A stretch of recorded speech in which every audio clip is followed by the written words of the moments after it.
Hello, Hey Boomer listeners. My name is Wendy Green. I am your host for Hey Boomer. And wherever you are listening from, welcome to the Hey Boomer Show. You know, it's funny with Hey Boomer, it's always a little bit of a pressure and excitement. Like, is it going to work? Is the technology going to work? And, you saw last week we had a little bit of glitch, but we are here and ready for a great show this week.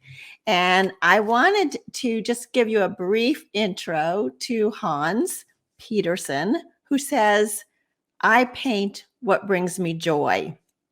And this became even more important to him during the pandemic when he was mostly isolated. The galleries that they would normally go to and show at, the designers that they would normally work with, everybody was pretty much shut down. So Hans just had free reign to create what brought him joy.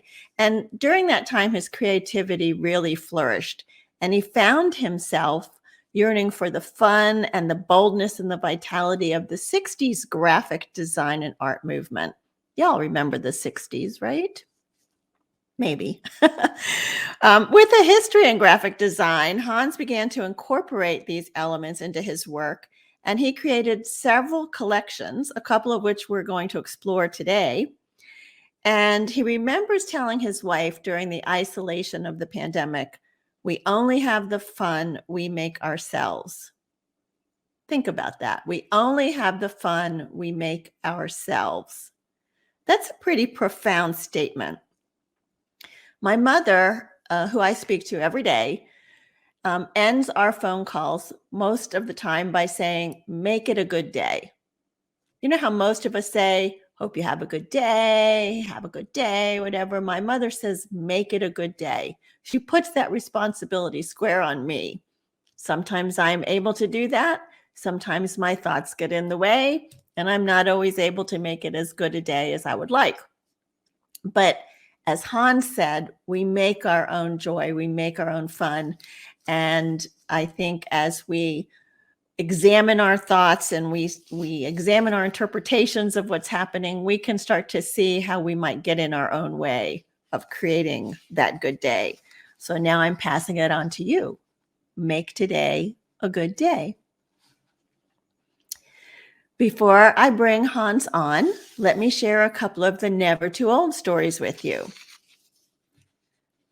While Bob Dylan, the Velvet Underground, and the Rolling Stones challenged popular music in terms of arrangements and instrumentation, the late 60s ushered in a new golden age of design as artists produced psychedelic posters, murals, and editorial graphics for the alternative press, clubs, and events.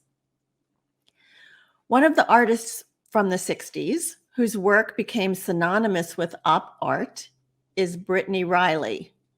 Brittany was born in 1931, and she began developing her work in the 50s and had her first exhibits in the 60s. She continues to produce art today at the age of 91. She works from several studios, including in her home in South Kensington, where 4 out of the 5 floors of her home are dedicated to artistic production.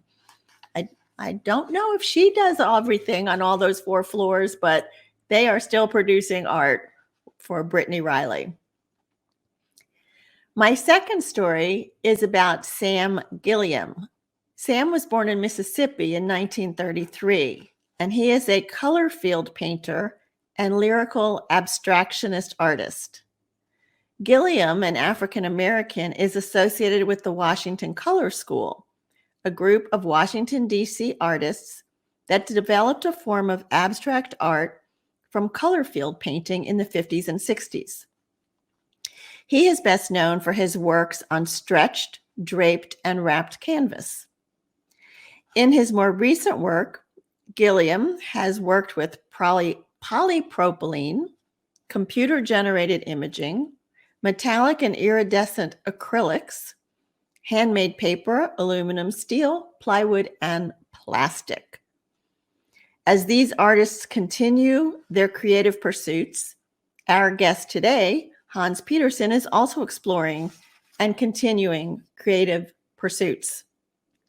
And as you know, today is about creativity and finding inspiration in creative outlets. So if you know anybody that is in that stage of life where they are looking for more creativity, where they want to explore that as a possible next act, invite them to join. I'm going to bring Hans on and do a quick introduction. Hello, Hans.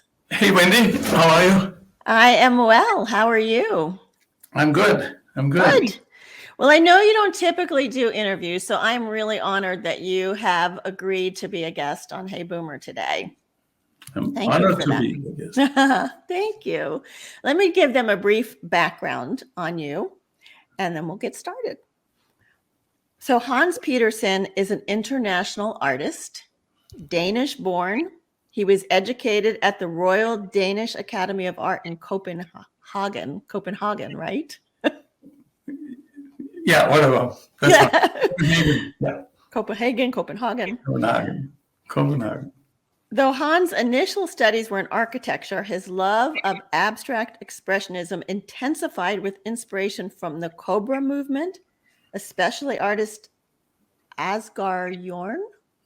Yeah. Yeah. Very good. To this day, his work draws on this movement's basic principles of complete freedom of color and form that inject energy and excitement into his work. And he definitely uses a lot of color and form. It's very exciting. Hans began his professional life as a graphic designer, moving to New York City in 1976 to become a principal and creative director for a successful design firm. He relocated to Charlotte, North Carolina in 1991, where his innovative graphic design style distinguished the world-renowned International Furnishing Center's promotional material for over 15 years. And then in 2005, Hans decided to pursue life as a full-time painter. He resides with his wife, Barbara, in Lake Wylie, South Carolina, where they work together on the business. A nice partnership. So Hans, when did you first become interested in art, or did you always know that art was a passion for you? No, not really. It started very early when I made a coloring thing for the newspaper and won a box of crayons. Oh yeah. I'm 8 years old, and I was so excited that I won. and then in grade school, I always participated in painting, big wall painting on butcher paper with poster paint that was dripping, and my dad kind of encouraged me and framed all of them, so we had them hanging in our apartment in Copenhagen. Wow, is that nice? Yeah, and so you studied architecture. And then you moved to New York to work in graphic design. What motivated that move for you? Well, I had worked in a graphic design studio in Copenhagen, one of the best division of the Italian company Unimark, and I worked there for, I think, 3 years. So I had a good background in graphic design. So I moved to New York, and in the beginning, it was tough for me to get into an advertising agency or a good design studio. So I got an opportunity to work for a pre-press company on the Lower East Side that did proofs for advertisements for advertising agencies. So I learned all about color separations for letterpress, offset, and gravure. How to dot edge. Of course, today nobody knows what a dot edging is. It's all Facebook. What do you call it? Whatever. Computer-aided design now. Yeah. So anyway, I learned everything about color there, and I was teaching at night. I was teaching schools of visual arts students about color and color separation. So that's how I got my understanding of color. Okay, so you didn't have a job when you first moved to New York? No. Wow, that was bold. What, I mean, how did you find the courage to just get up Well, and go? I was in love with a woman, and Ah, so it's always a woman's fault. how I got there. Yeah, that's how I got there. And after that, we started the design studio with a partner, and we stayed together for 10 years on Broadway and 28th Street, Ah, and did a lot of corporate work, a lot of work for Philip Morris and UNICEF and other companies, and so that's pretty cool, Hans. I was a creative director, and at one point I was, as a matter of fact, thinking about it, I was over to be the director of publications for UNICEF, Huh. but I turned it down because I always wanted to work for myself. I knew that, and I didn't want to work for a big, even though UNICEF is a wonderful place to work. Yeah. So you moved to New York without a job. You Right. found work at a press company, and then Right. you founded your own company and were very successful with that. Yeah. Well, Yeah. I survived. I lived in Manhattan and had a nice apartment. And it was it in New York where you met Barbara, your wife? Yes, we met on a trip to Jamaica, and fell in love. I fell in love, Mm. and when we came back, I did pursue her. She wasn't sure at first. I'm sorry? She wasn't sure at first. I don't know. She said she had a boyfriend, and she said, "Okay, after you see the boyfriend, why don't you come and see me?" And that was the start, and that's 34 years ago. Wow. Well, congratulations. And we're still together, so. Well, you're a partnership now. So you had your business in New York. Barbara was also working in New York, and then she got an opportunity in North Carolina. Right. She got an opportunity to move to Charlotte, North Carolina. And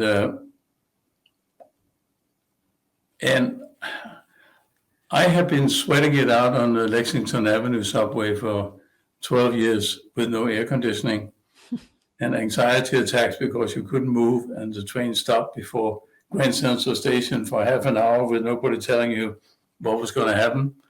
So when I came to Charlotte and saw all the trees, and I said, wow, this is great. We had a son also. He was 1 year old.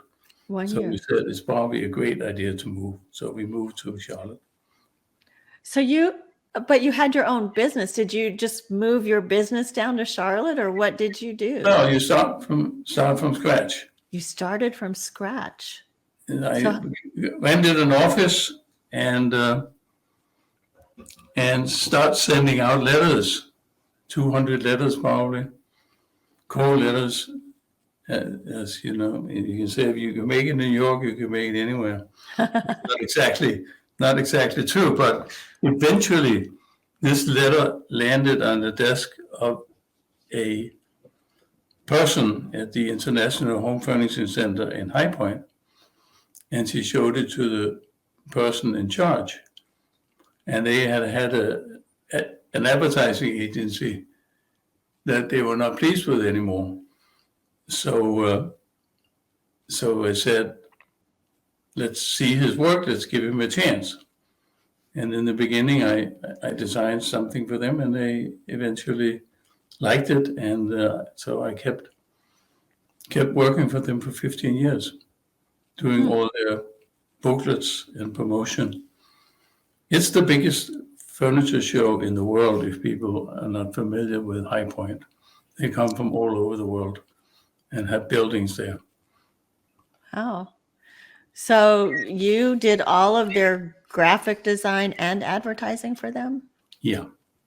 Wow. And then 15 years go by, probably more quickly than you imagined it would. I know. We were living in Atlanta at that time, and every time they said, "Oh, we would like to have a meeting," I said, "Okay, I'll go." And I drove from Atlanta to High Point and back again the same day. Ah.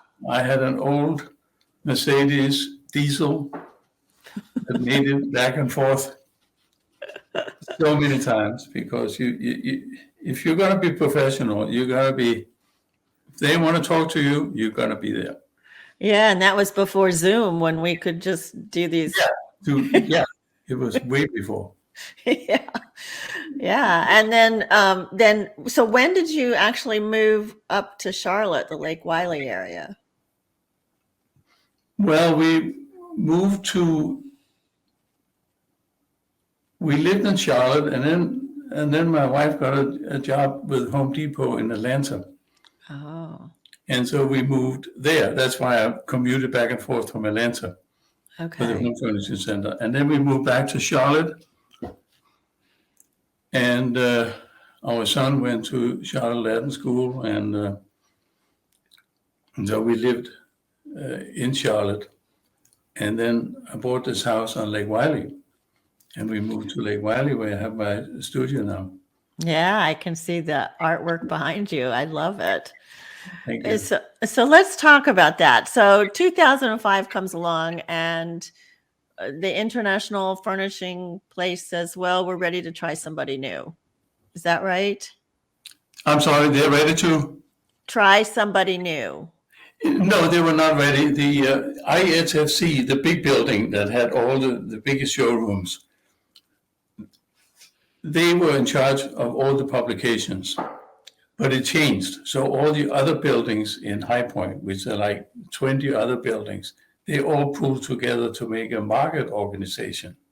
Ah. And that market organization was going to produce the books. Oh. And it was all digital. And I had worked with a agency that put my layouts onto the digital medium. But they wanted something that would do it totally digital. So I was out. And you were still doing your, yeah, you were still doing your graphic design by hand. I was still doing the old-fashioned layouts. And so that was the end of that era. And so it wasn't when you planned it to be over. So then what? Well, then my wife said, "Why don't you paint?" I said, "Okay." You said, okay, just like that? Yeah. I said, "Okay." So I went to the art store and I bought some canvas and an easel and some paint. And I started painting paintings. And some of them were good. Some of them were not so good. And I showed them to a gallery, and they said, "Oh no, we can't use you because you're all over the place. You paint this painting, you paint that painting. That's not good." So I kept on painting, and then we moved, and then eventually we started, when I had enough paintings, we started going on tent shows. We bought a used tent, and we tried to get into all the shows on the East Coast, Miami and Westport. And sometimes I won best of show. And the next year I wouldn't get in. That's the art business. So was Barbara not working anymore? She was able to come with you? It was on weekends. Just on weekends. So she was still working. You were painting. She was still working, and we did this on weekends. It was tough. Yeah. And the tents were. And Hans, did you have any training in painting, or is this just self-taught? I'm basically self-taught. Okay, so the gallery said, "Hans, you're all over the place." The tent shows said, "You're great," and then, "We don't want you." How did you come about finally becoming well known and turning this into a business? Well, when we stepped it up from the tent shows, we started doing indoor shows at Art Expo New York and Art Basel Spectrum, and these spaces were expensive. But when you went to these shows, these spaces could be like $8,000. Oh, wow. Small space. And then the travel and the hotel rooms or whatever. So it's expensive. But when you go to these shows, you meet gallery people. You meet people that are interested in your art. So that's why we did it. And the question was, I'm sorry. How did you turn this into a business? So, yeah, you started. Go ahead. Yeah. So when we met people and got into galleries, maybe one or two in the beginning, began to realize maybe there was some future in this. And I started painting series of paintings, not just one painting, and I showed series of paintings.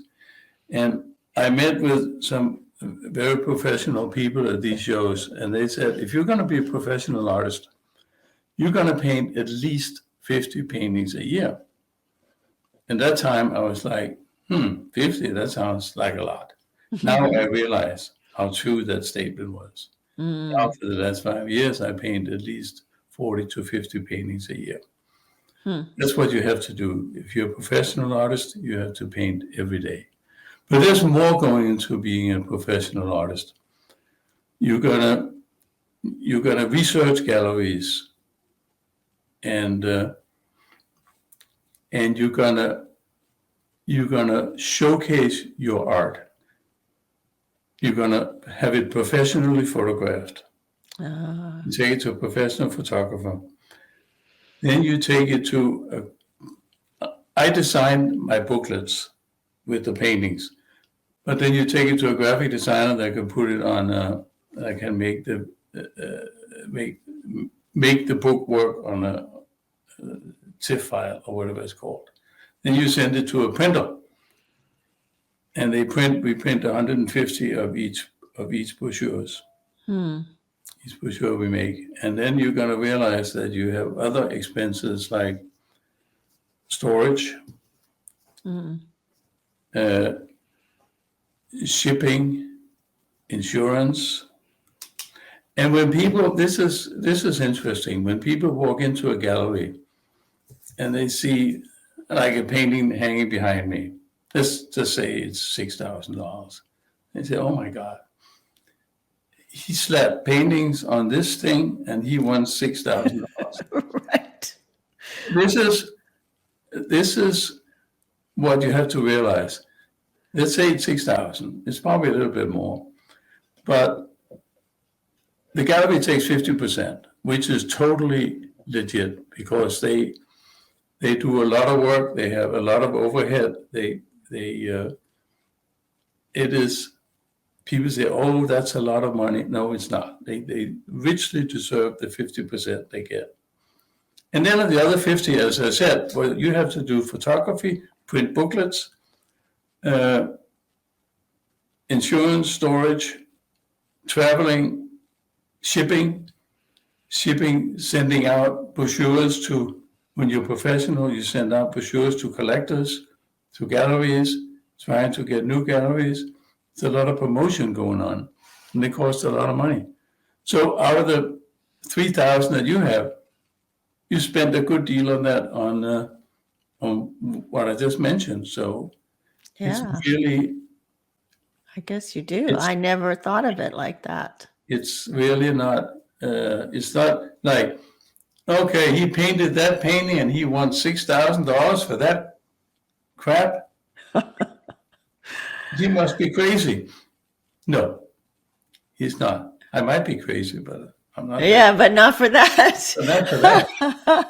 Because there's a lot involved in being a professional artist. You can paint for fun and have a good time, but if you're going to be professional, you're going to put a lot of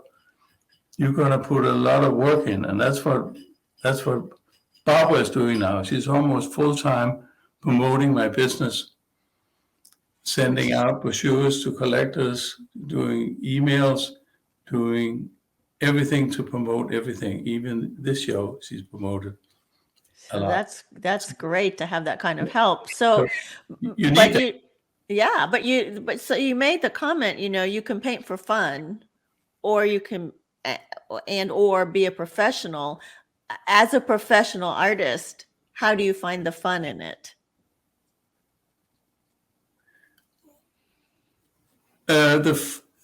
As a professional artist, you basically have to paint every day. Mm-hmm. It's not here there. Well, how do you get the inspiration? There's no inspiration. It's work. Mm-hmm. It's going down to the painting every day and paint it. But I'm lucky because I was a graphic designer, so it's kind of a continuation of composition and colors and whatever. So I have some strong background in the graphic design business when I do my paintings. And I'm sure some days you're not in the mood for painting, but you paint, and some days you are more in the mood. But yeah, you got to paint. If you got to paint 50 paintings a year, that's one a week. You can't just wait for inspiration, and that's. But I would imagine it's like when I write a blog, Hans, I may not always know what I'm going to say, and I get started and I stop, and I get started and I stop. Right. But eventually the inspiration comes. Right. Do you find that happens with your work as well? It does. Some paintings go absolutely nowhere, and suddenly you realize this is what I have to do. It is, I think in the last 15 years, I have thrown 3 paintings away in the dumpster. Just 3? 3 paintings that I absolutely could do nothing with, and they went straight in the dumpster. Huh. But most everything. I can save any painting. That's fabulous. Maybe, yeah. They might not be, they are great paintings, they are good paintings, and they are good paintings. Yeah. I want to talk about a couple of the collections that you did during the pandemic. Okay. And these are collections that, as you explained to me, they brought you joy. Right. So let's see. I wanted to be able to talk about the Danish Party collection. Can you tell me more about that? I can.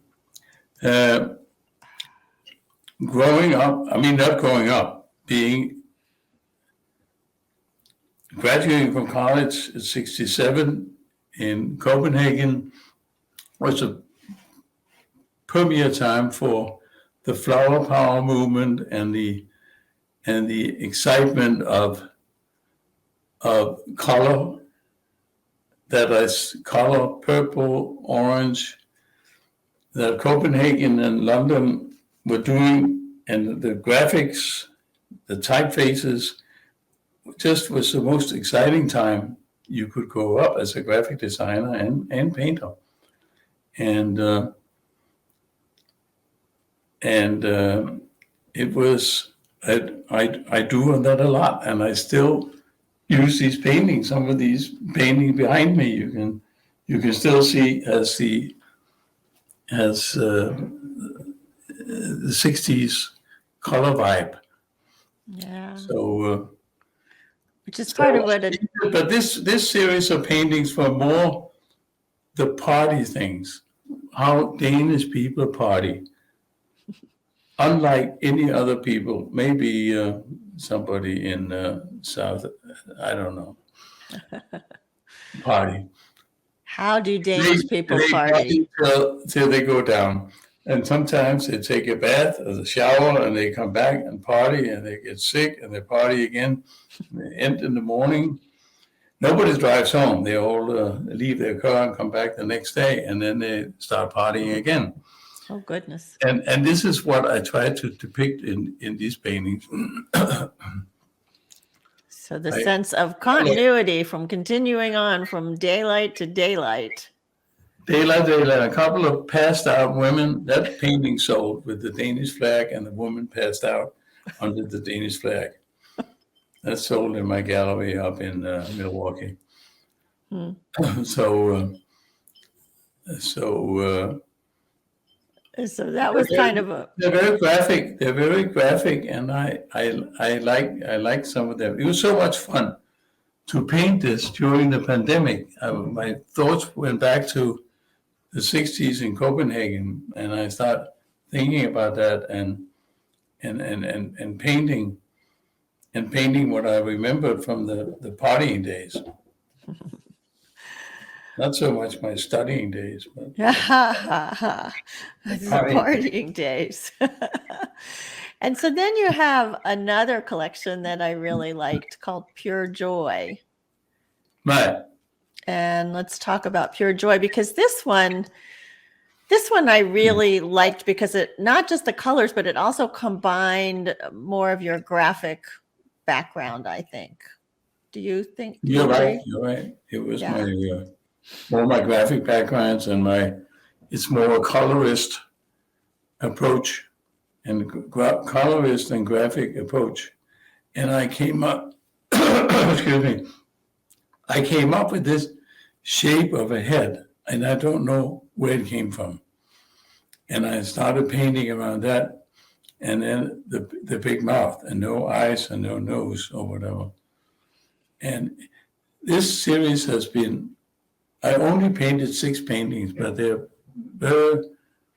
became very popular. 3 of them are in a gallery, my new gallery in Atlanta, and 2 of them are sold.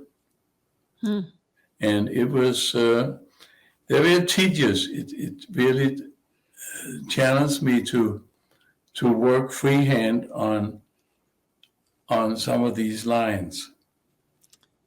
Oh, so which was there's no tape involved in these paintings. You don't tape up, or sometimes people photograph paintings onto a canvas and they paint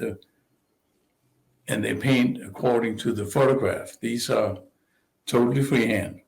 Wow, because the lines look perfectly even and perfectly spaced, and you have to be you can't make many mistakes there.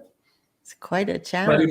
But it was fun, and I do believe that the reaction to this series has been so great that I had to readdress it and come back and paint more, because it did bring me a lot of joy.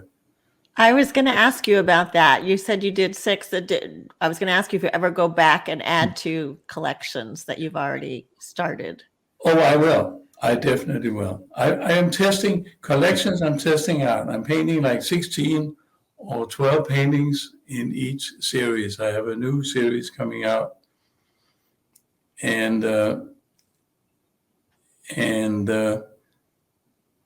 it's called The 4 Seasons. It's a very I can't say much about it, but it's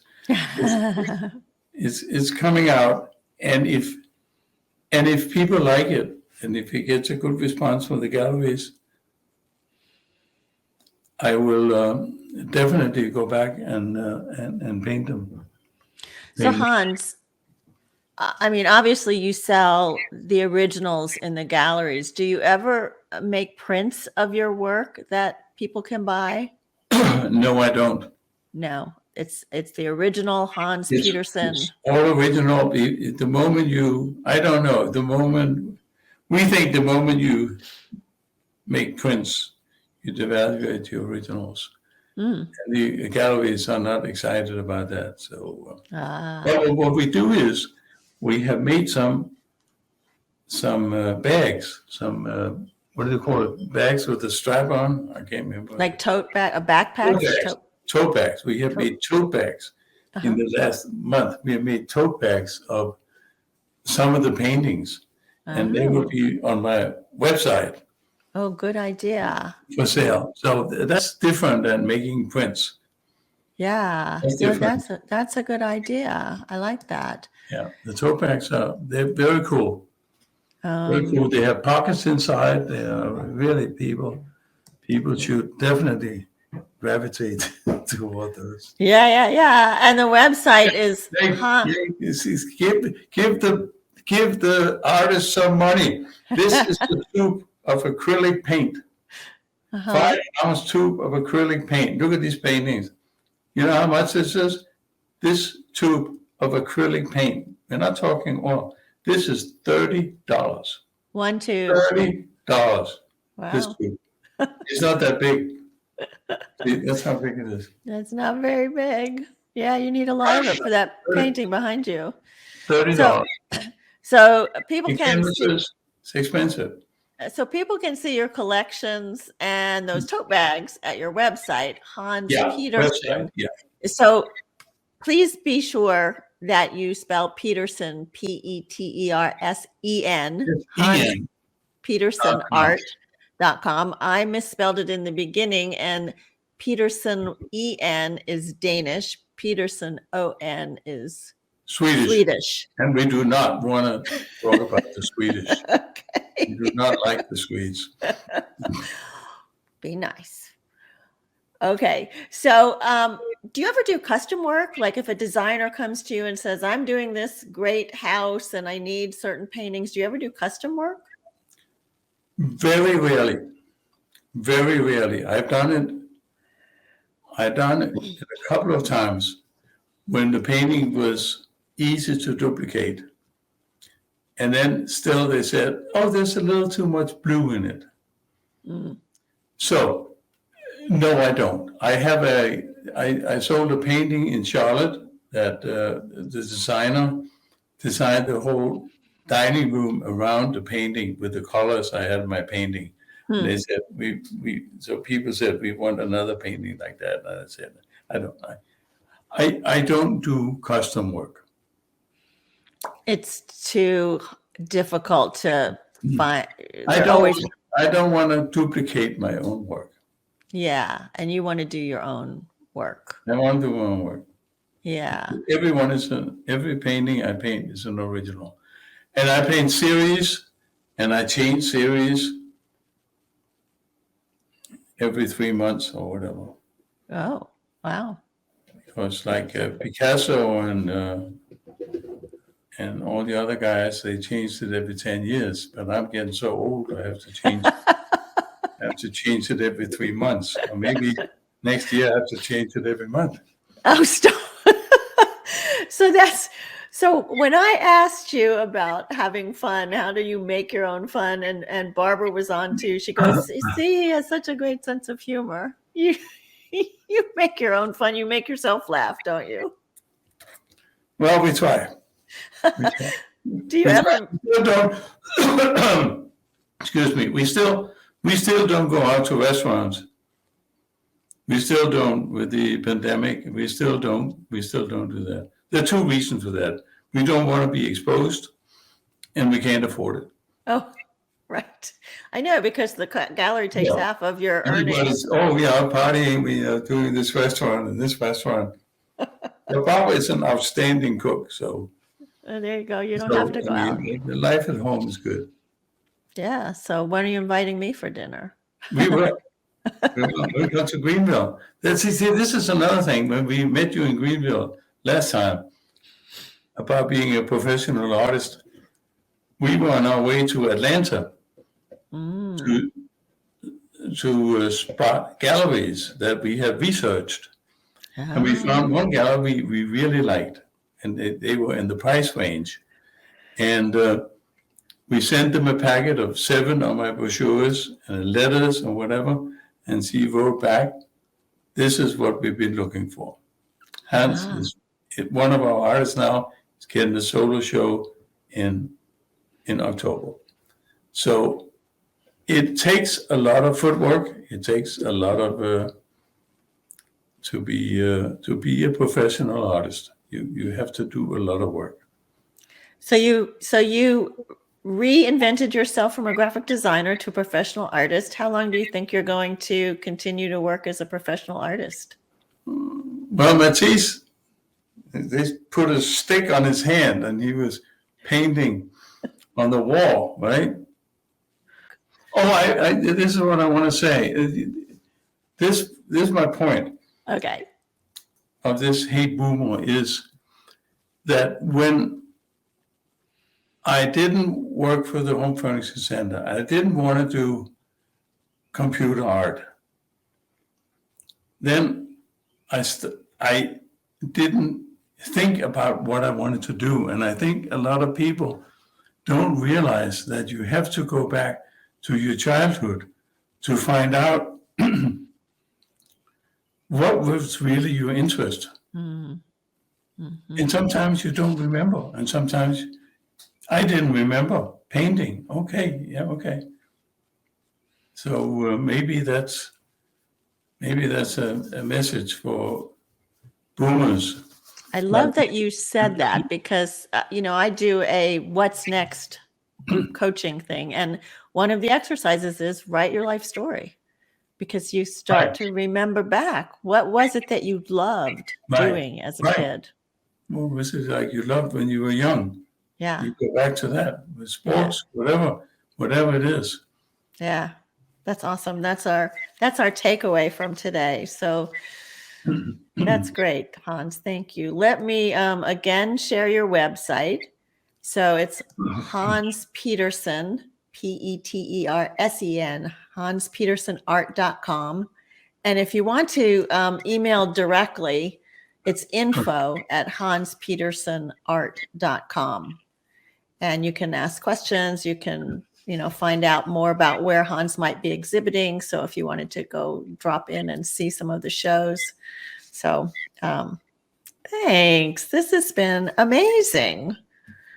Thank you for the story. And I wish you lots and lots of continued success. Thank you, Wendy. Yeah. I didn't answer the question when I'm going to stop painting. I know. Maybe never, huh? Maybe. Who knows? Who knows? I know. You got to keep going. I'll go on. I still love it. And it gives you joy. Thank you so much, Wendy, for putting me on the show. It created a serious amount of anxiety in my system because I like to paint, but I was writing for days the answers, and now I didn't even look at what I wrote down. Because it. I'm comfortable talking to you that I really appreciate it. Yeah, thank you. And you know your story, Hans. We were very honored to have you. So thank you for doing this. I know it wasn't your first choice. You'd rather be painting. But let me tell you who's coming next week. And this woman does like to talk and expand on ideas. Her name is Deb Grove, and she describes herself as a Renaissance woman.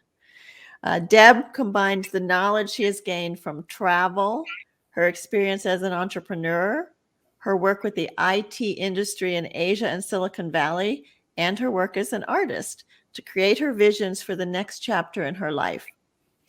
Deb is thinking about her legacy as an artist. She is thinking about multi-generational housing. She is finding her way in a new community.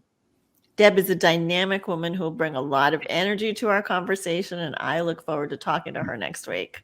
So that will be an all over the place conversation because she has a lot of things going on. If you like what we're doing, I would love it if you could support some of this work through buymeacoffee.com/heyboomer0413. If you go to that site, you can, for $5, you can buy me a coffee, not really a coffee, but, contribute. You can be a member for $75 for the year. So appreciate any support there. And join our Facebook group. We have a private group for those of us who are in this next stage of what's next.